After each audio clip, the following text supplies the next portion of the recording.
অনেকে আমাকে এই পাট শাকের রেসিপিটা চেয়েছিলে। দেখো আমি যেভাবে পাট শাক রান্না করি সেটাই তোমার সাথে শেয়ার করব। আমার আগে বসানো হয়ে গেছে পাট শাকটা, ও আসতে দেরি করেছে।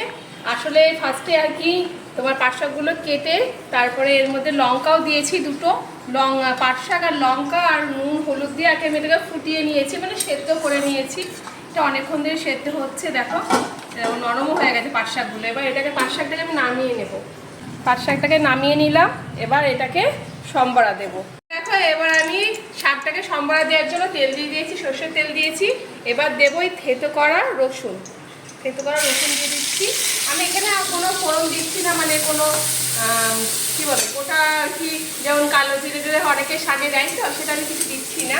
আমার মাকে দেখেছি এইভাবে রান্না করতে, তাই আমি এইভাবে রান্না করছি।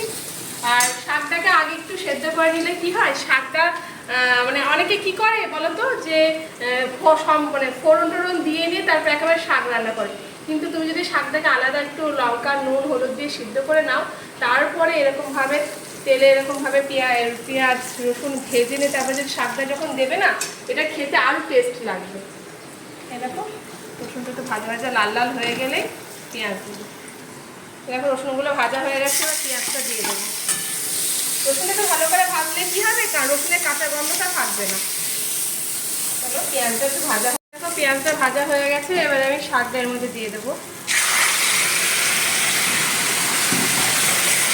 এই ঝোল ঝোল পাট শাকই খেতে কিন্তু দুর্দান্ত লাগে। আমি আর হলুদ দেবো না, শুধু লবণটা চেক করবো, কারণ শাকে বেশি হলুদ খাই না। এই দেখো এরকম পাট শাক রান্না করে দেখো, আশা করি তোমাদের ভালো লাগবে।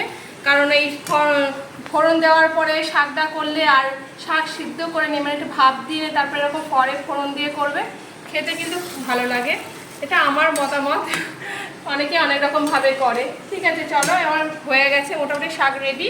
ভালো লাগলে বলো, কমেন্ট করে জানিও। তোমরা বাইরে সবাই ট্রাই করো। চলো টাটা।